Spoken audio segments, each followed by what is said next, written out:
Yo, what up sa inyo dyan mga tol? Tara pag-usapan po natin itong balita patungkol kay Defensor at kay Marcoleta.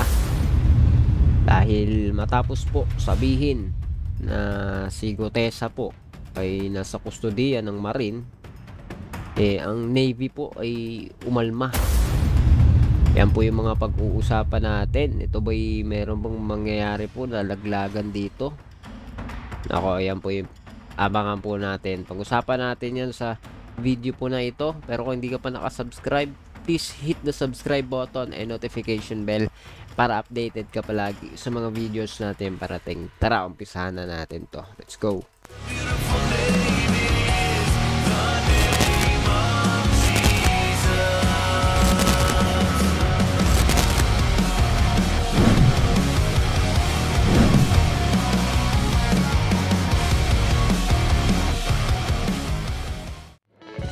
So ayan nga mga tol, ang pag-uusapan po natin sa video na ito ay yung balita patungkol po kay Defensor at Marcoleta na nagsasabi po na nasa kustodiya o nasa custody na ng Marines si Gutesa. Kasi tila nawawala po itong si Gutesa. Meron po yata usapin dito ng pagpa-falsified ng affidavit at may mga kutob ang ilan po sa mga netizens. Marami po mga tao na mukhang may maglalaglagan dito. No? Meron bang mga kalokohan talaga dito?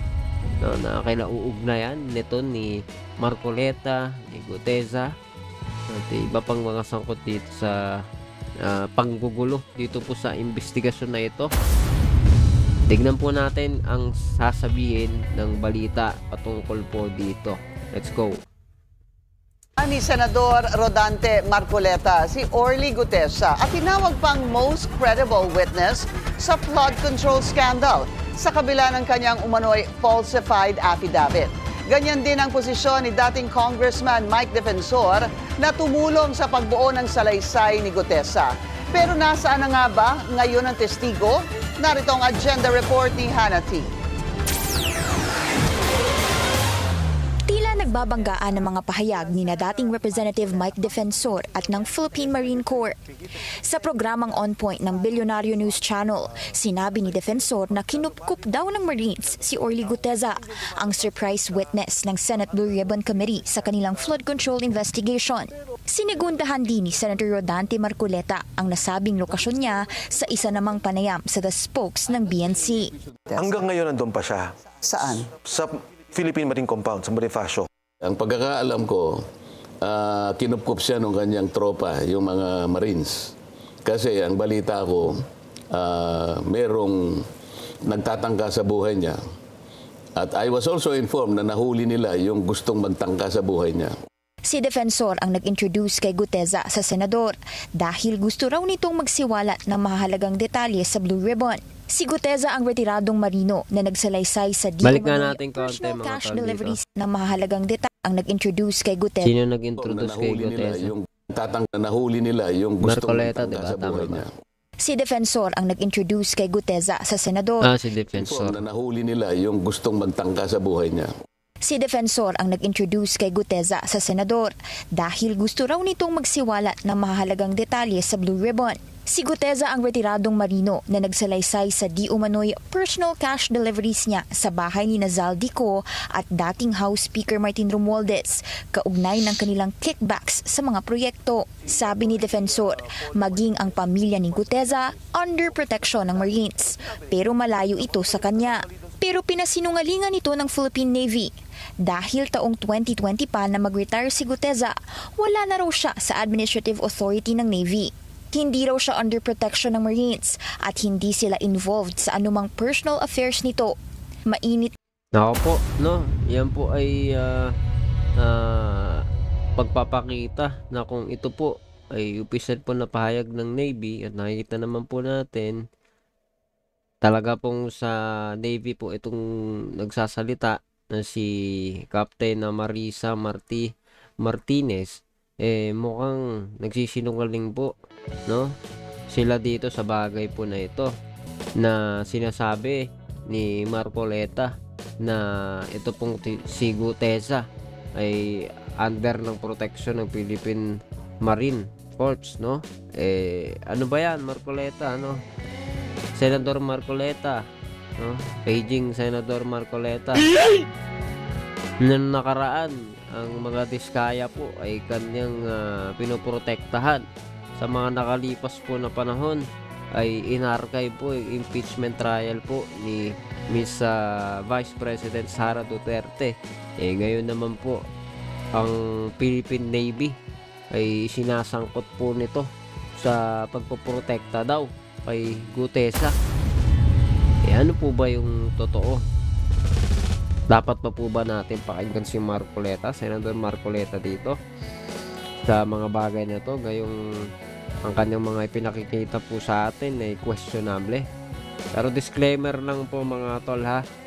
Ito po yung aking opinion lamang at hindi po natin, ako po personally, hindi ko po nagugustuhan yung mga ganitong bagay na para bang chismoso na lang ang dating, no? Hindi po maganda po yun. Kapag hindi naman konfirmado pa, hindi na dapat yun ipinapublic ng ganyan. Nakakagulo lang po yun sa mga nakakakita po, lalo na po sa mga mamamayan po natin, mga kababayan. Akalain po nila na totoo yung sinasabi mo. Kahit sinabi niya na tila, parang narinig niya lang, no? Parang chismis ba? Ako, syempre, pag nag-register po sa utak yan ng mga nakakapakinig, no? Ano bang, ano yan, net 25 ba? Syempre, yun na yung maaalala nila, isipin nila. Yun na yung dadating sa kanila under ng custody ng Philippine Navy, which is pinapabulaanan po yan ng Philippine Navy ngayon, no? Kahit pa sabihin mo na hindi ka nagde-declare na nandun talaga siya, oo, sure ako, hindi, kahit hindi mo ginawa yung ganon, dahil pinapublic mo kagad, no? Bibigay ka ng mali siya, no? Yan yung nangyayari po dyan. Sige nga po, patuloy po natin tingnan. Among personal affairs nito, mainit ngayon ang naging issue sa notarization ng salaysay ni Gutesa, lalo na't pinakakasuhan siya ng korte sa DOJ dahil peke raw ang naging pirma ng abogadong si Attorney Petchy Rose Espera sa kanyang sworn statement. Sabi pa ng korte, ang sino mang gumamit o nag-alter ng salaysay niya, liable din sa falsification. Nang tanungin kung handa ba siyang maimbestigahan, bukas dito si defensor dahil bahagi siya ng bumuo ng salaysay. First of all, sir, were you part of the paggawa po ni Yes. Sergeant Gutesa? Yes. Okay, so inaamin niyo po. Yes. Posible ho din kayong imbestigahan ng DOJ. Welcome.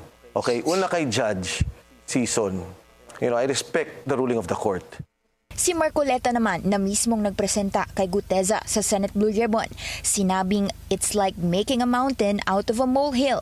Malabo raw na nag-effort si Gutesa gawin o pekein ang nasabing notaryo dahil mismong mga abogado alam ang complications nito.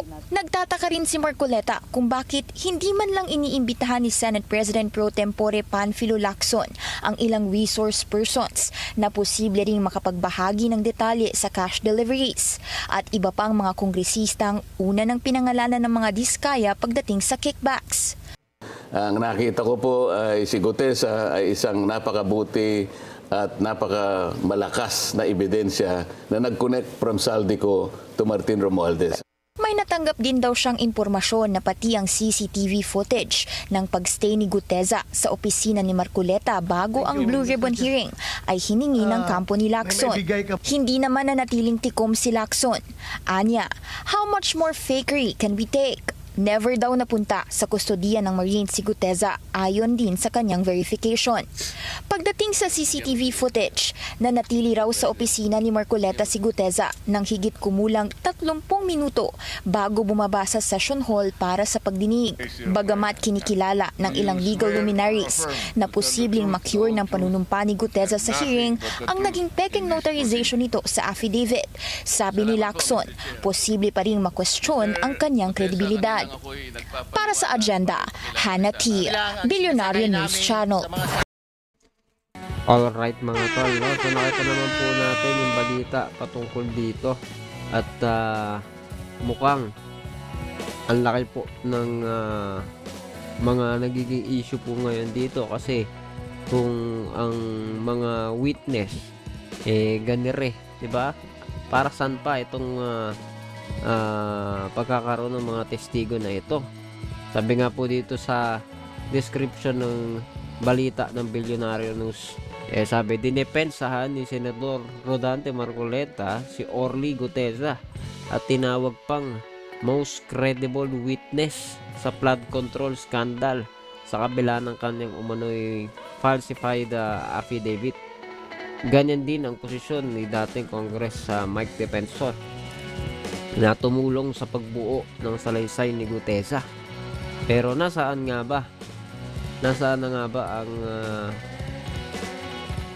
ba ang testigo po na si Guteza, no?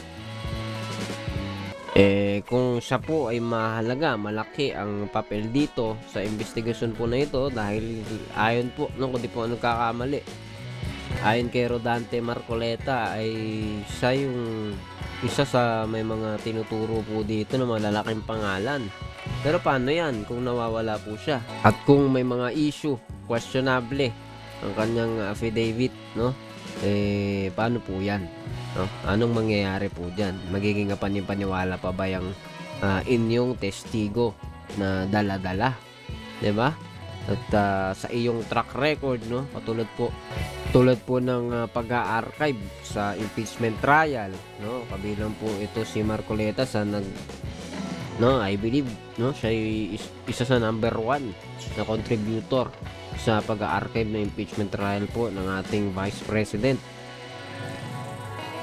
Pagkatapos may mga nakikita tayo na tila hindi kaaya-aya, katulad po ng pagpoprotekta sa mga diskaya, no? Ito po yung ayon lamang sa aking opinion, pero yan po yung makikita naman ninyo na tunay. Ngayon, bago po tayo magpaalam, lalo na po yung pagiging DDS po ni Marcoleta at the rest ng mga kasama po niya na iba pa. Sa tingin po ba natin credible pa itong si Guteza? Siya man po ay matagpuan, kasalukuyan po siyang hindi natatagpuan, diba? Credible pa rin kaya siya? Sa tingin ninyo, meron na bang nagiging problema kung may mga issue talaga itong pagiging witness niya? Bakit siya nawawala? Something's fishy pa, no? Ngayon po ay magpapaalam po tayo, pero bukas po yung comment section natin dyan. Pag-usapan natin patuloy yan. Magre-reply po tayo as much as possible. At syempre, wag mo na rin kalimutang pindutin yung subscribe button and notification bell para updated ka palagi sa mga videos po natin na parating. So, yun na nga. See ya ulit sa susunod na video.